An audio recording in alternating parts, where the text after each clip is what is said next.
À la une de ce journal, hier, dans son discours devant les populations du Trarza, le président de la République a mis en garde contre toute atteinte à la sécurité de l'État, des citoyens et de leurs biens, ainsi qu'à l'intégrité territoriale. Le Premier ministre passe en revue avec le directeur général de l'Organisation africaine de la propriété intellectuelle les domaines de coopération entre notre pays et cette institution. La courbe de la pandémie du Covid-19 en ascendance, plus de 100 contaminations enregistrées ces dernières 24 heures.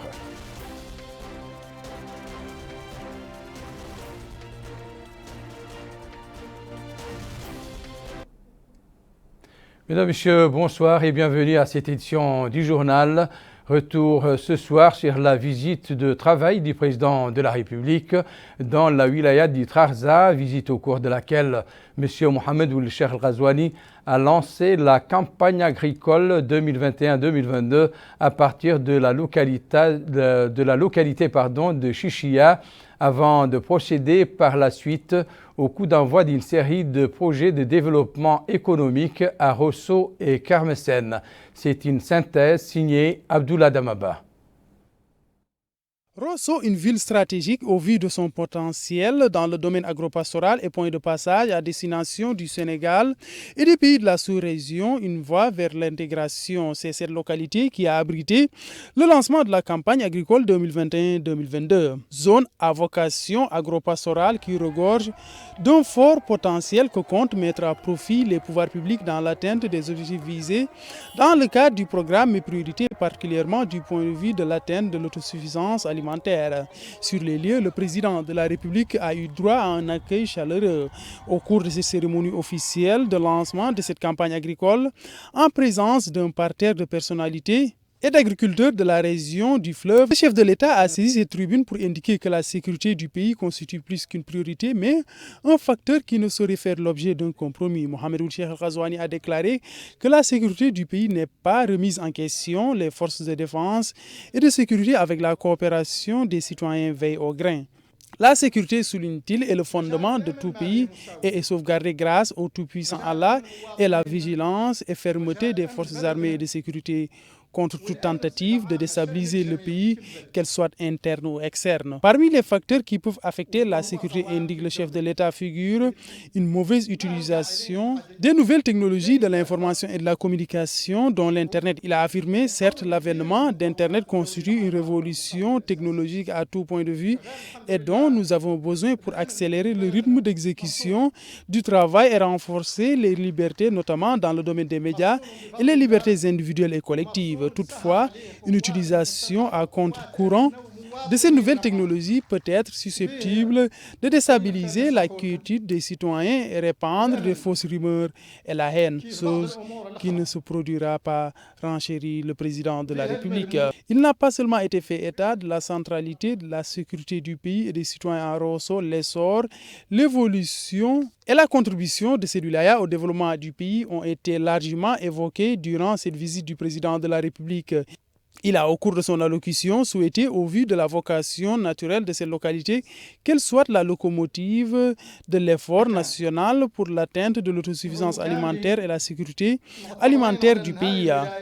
Le président de la République a, dans cette optique, lancé un appel au secteur privé, hommes d'affaires et différents acteurs économiques à redoubler d'efforts et se concerter pour l'atteinte de l'autosuffisance en légumes et denrées alimentaires de base. Conscient de l'apport du secteur agricole, c'est pourquoi souligne-t-il qu'un ministère spécialement chargé de cette question a été mis en place lors du dernier remaniement ministériel, afin, dit-il, de répondre aux difficultés des agriculteurs en matière d'approvisionnement en semences, en engrais et l'obtention de financement. À Rosso, il a été procédé par le chef de l'État à la pose de la première pierre d'un ensemble de projets structurants dont la réhabilitation et construction des 7 km de routes bitumées en plus d'un centre socio-éducatif entre autres. Au niveau de la localité du Chichiye, le chef de l'État a supervisé le coup d'envoi du projet de mise en valeur des zones irriguées afin d'augmenter les revenus des exploitants. Au sein de la Mokata de Kermessène, il a supervisé le lancement du projet d'alimentation électrique de la centrale de Bénaji qui alimente la ville de Nouakchott en eau potable. Ce projet permet d'alimenter ces stations en électricité.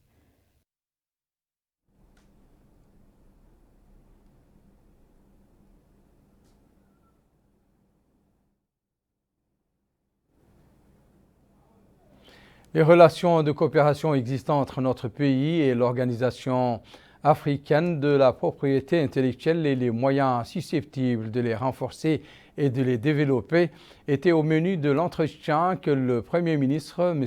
Mohamed Ould Bilal, a eu ce matin avec le directeur de l'OAPI, Denis Doussou.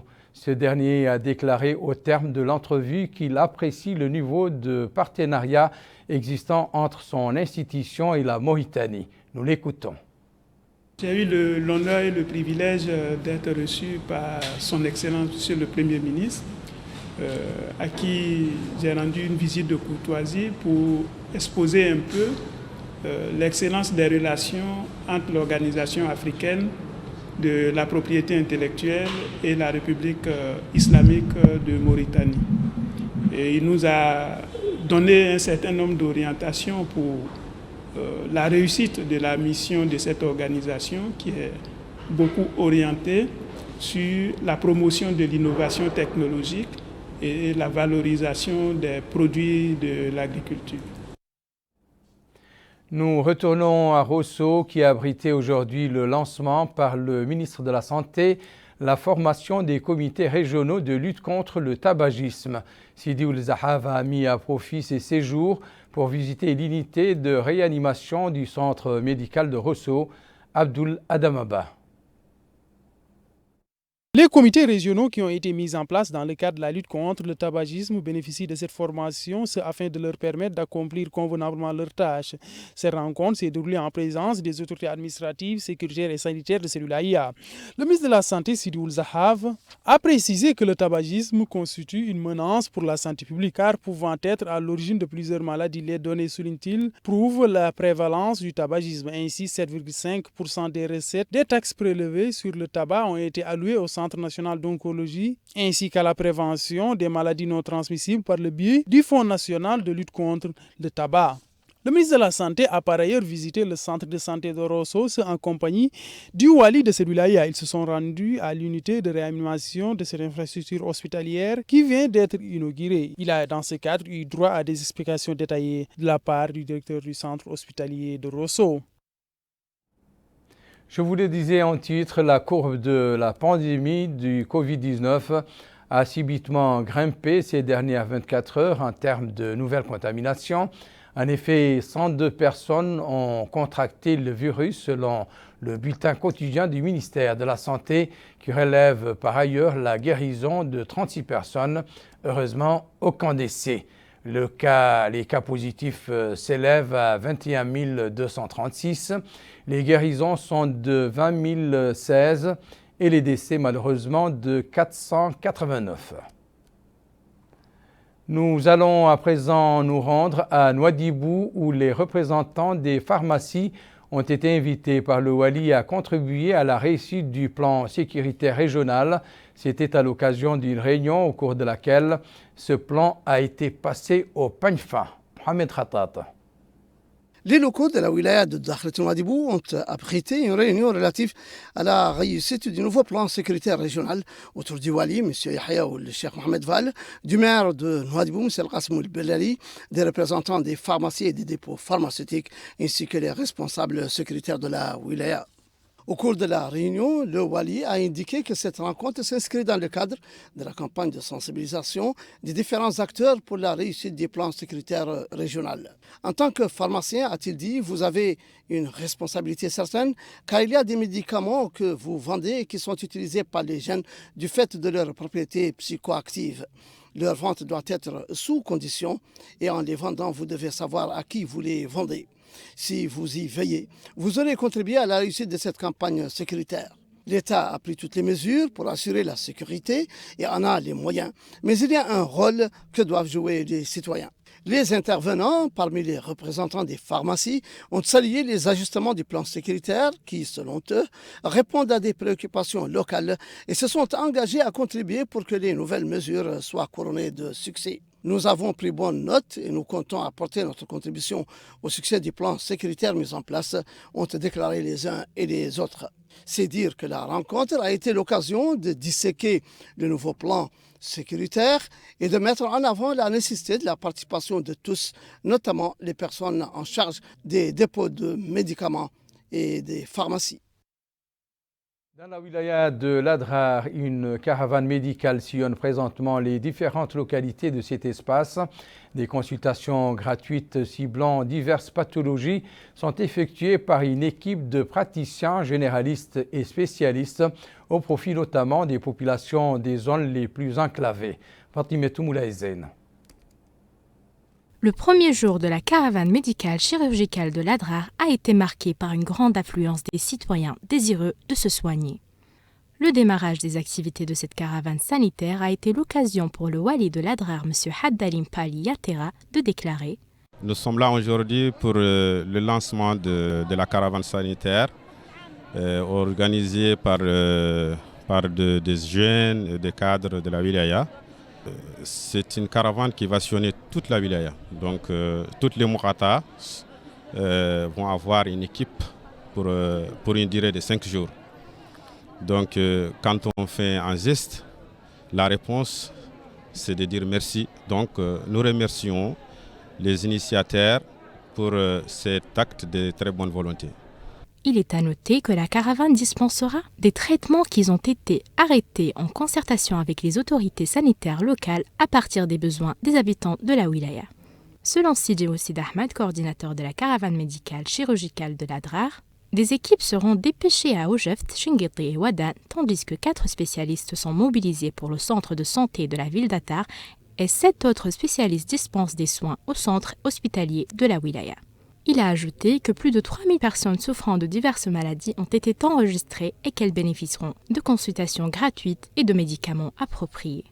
De son côté, le maire adjoint de la commune d'Attar, M. Cheikh Malanin Ould Cheikh Saadbou, a valorisé le rôle de cette caravane, ajoutant que les habitants de l'Adrar, les citoyens à bas revenus en particulier, en ont vraiment besoin.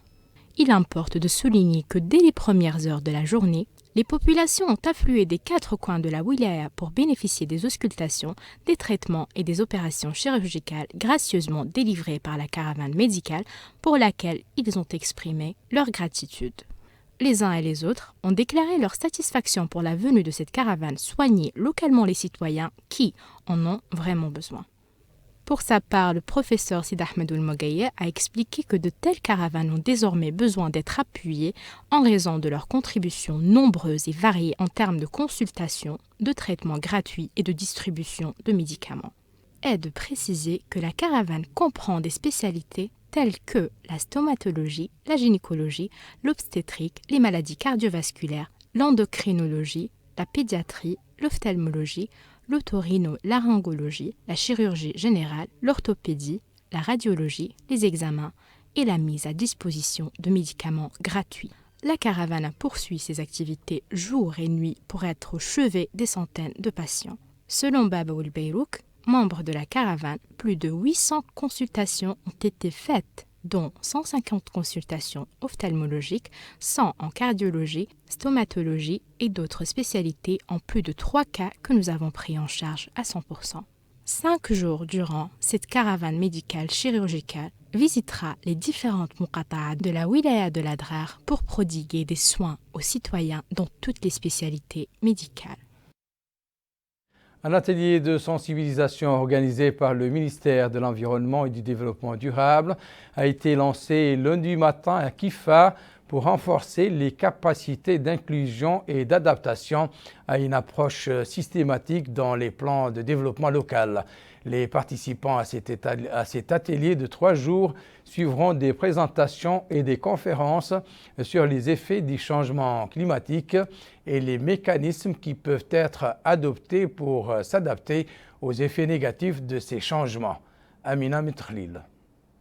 L'atelier de sensibilisation organisé par le ministère de l'Environnement et du Développement durable, lancé ce matin à Kifa, vise le renforcement des capacités d'inclusion et d'adaptation à une approche systématique dans les plans du développement local. Les participants à cet atelier de 3 jours suivront des présentations et des conférences sur les effets du changement climatique et les mécanismes qui peuvent être adoptés pour s'adapter aux effets négatifs de ces changements. Le wali de la Saba, M. Mohamedoul Ahmed Mouloud, a expliqué dans un discours prononcé pour la circonstance que le changement climatique est un phénomène mondial touchant tous les pays, notamment la région du Sahel. Il a ajouté que les effets du changement climatique comprennent des sécheresses fréquentes, des fluctuations dans les saisons de pluie et des inondations. Il a souligné que la Mauritanie cherche à réduire ces effets en promouvant des activités et des programmes qui aident à s'y adapter.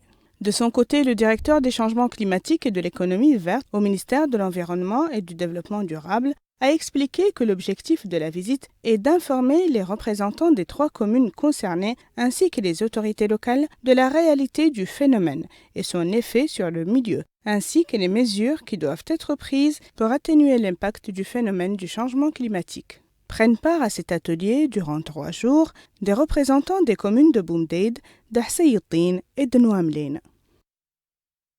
Une réunion a regroupé hier autour du wali adjoint du Gorgol les membres du comité technique relevant de la direction de la programmation au commissariat à la sécurité alimentaire. La réunion a discuté de la situation des micro et moyens projets exécutés dans la wilaya au profit des populations des zones pauvres et dont le nombre dépasse 60 projets.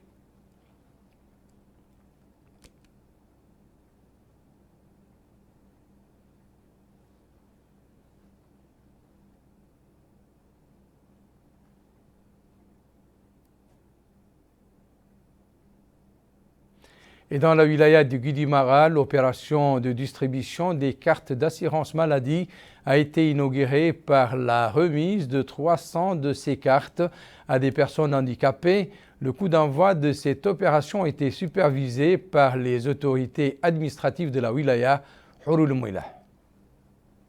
Ces personnes en situation d'handicap sont venues de toutes les communes du Guidimara pour prendre le relevé d'assurance maladie. 300 personnes en situation d'handicap bénéficieront ainsi que leurs familles de cette initiative du ministère des Affaires sociales, de l'enfance et de la famille.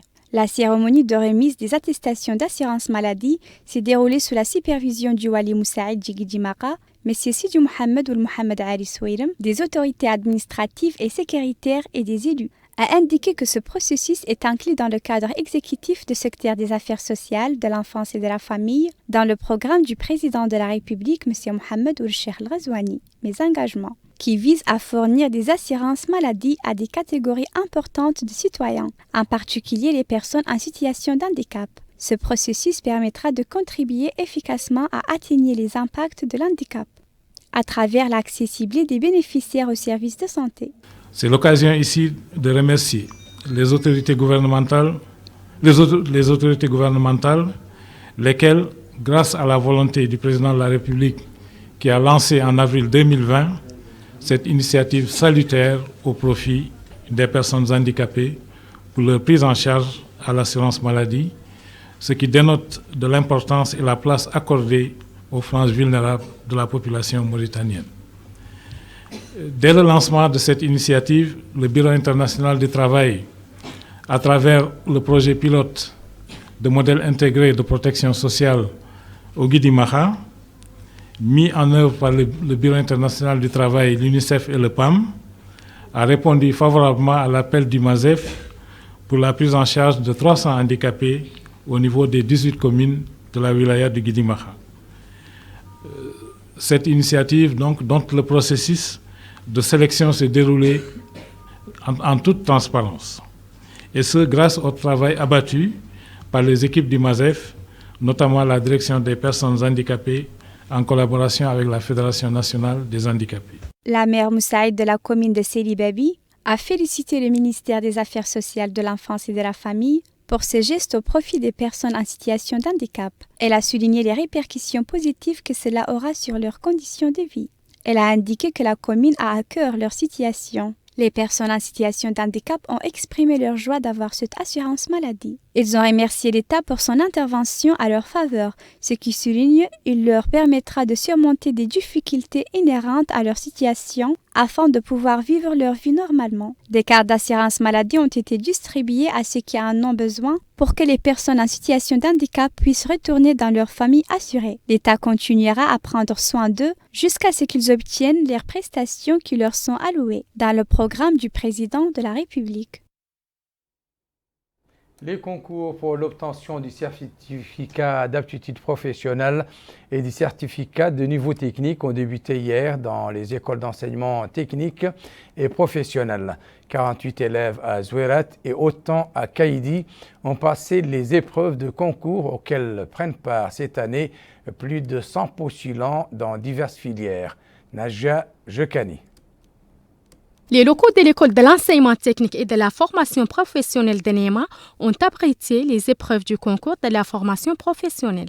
127 élèves ont participé à ce concours dans le domaine du secrétariat et de l'informatique. La spécialité de la compétence de l'attestation professionnelle regroupe les épreuves dans les domaines de la couture, du fourroie, de l'électricité, de la plomberie et de la mécanique. Les participants ont déclaré que le concours s'est déroulé dans de bonnes conditions et que les sujets étaient à la portée de tous les élèves. Le ministère de l'Emploi et de la formation professionnelle a mandaté un représentant chargé d'assurer le déroulement de ce concours de la meilleure manière qui soit. Le représentant du ministère de l'Emploi et de la formation professionnelle, M. Cheikh Abdallah Abdeljalil Mustafa, a indiqué que le début des épreuves s'est déroulé dans de bonnes conditions. La direction de l'école de l'enseignement technique et de la formation professionnelle de la wilaya du Houd al-Sharqi a veillé à fournir tous les moyens logistiques et organisationnels nécessaires au succès de ce concours. Quant au directeur de l'école de l'enseignement technique et de la formation de Néma, M. El-Mourtaji Moulia Idriss Moulia Shrif, il a précisé que l'examen de la compétence de l'attestation professionnelle et du brevet technique a débuté dans de bonnes conditions. Il a ajouté que le staff éducatif était fin prêt et que les moyens nécessaires avaient été disponibilisés. Dans ce cadre, il a signalé la participation de 32 élèves en technique dans le filière du secrétariat, tandis que 95 élèves ont participé à la compétence de l'attestation professionnelle. Dans ce cadre, il a signalé la participation de 32 élèves en technique dans le filière du secrétariat, tandis que 95 élèves ont participé à la compétence de l'attestation professionnelle répartie sur 5 spécialités. Ainsi faisant, les diplômés seront dotés de l'expertise nécessaire qui leur permettra d'intégrer le marché du travail.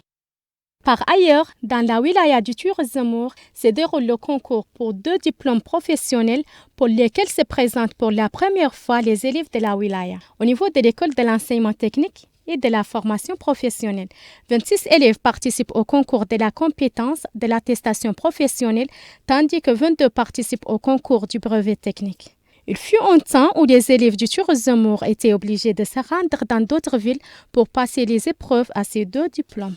Le directeur de l'école, M. Mohamed Mahmoud Mouloud, a indiqué que leur wilaya a connu pour la première fois le déroulement du concours de la formation professionnelle dans les domaines de la compétence de l'attestation professionnelle et celui du brevet technique.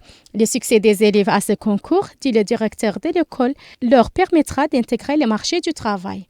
Le concours durera une semaine. 2 jours de cette semaine seront consacrés aux pratiques liées aux spécialités et à l'informatique. Les élèves seront formés pendant 2 ans sur 2 spécialités, notamment l'électricité domestique et l'électricité artificielle. Les participants à ce concours ont exprimé leur satisfaction quant au bon moment du concours. À cette occasion, le wali du Tur-Zamour, M. Selmoul Mohamed Ahmoud, a visité les locaux de l'école pour s'informer des conditions du déroulement du concours. Les élèves veulent intégrer le marché du travail grâce à ce concours. Nous reformons ce journal par l'activité de l'UPR, l'Union pour la République, dont le président, M. Sidi Mohamed Ould Taleb Ammar, a pris part ce matin aux travaux du sommet par vidéoconférence du Parti communiste chinois et des formations politiques du monde. Ce sommet organisé sous le thème « La quête du bonheur des peuples » et l'objectif des partis politiques a vu la participation de plus de 50 formations politiques issues de 160 pays. La rencontre s'inscrit dans le cadre des festivités organisées par la Chine à l'occasion du centenaire de la création du Parti communiste chinois. À présent, le rappel des principaux titres de cette édition. Hier, dans son discours devant les populations du Trarza, le président de la République a mis en garde contre toute atteinte à la sécurité de l'État, des citoyens et de leurs biens, ainsi qu'à l'intégrité territoriale. Le Premier ministre passe en revue avec le directeur de l'Organisation africaine de la propriété intellectuelle les domaines de coopération entre notre pays et cette institution. La courbe de la pandémie de Covid-19 en ascendance. Plus de 100 contaminations enregistrées ces dernières 24 heures.